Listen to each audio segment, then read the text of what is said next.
s'appressa a me.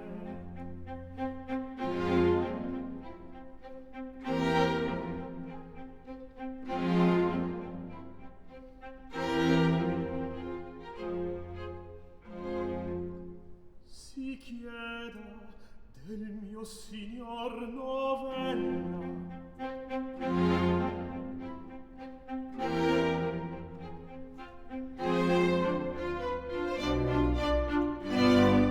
Oh Dio, che invece di ritrovar conforto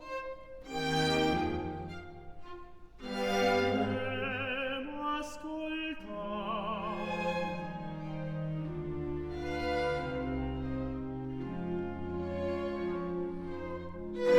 Chi mi risponda è morto.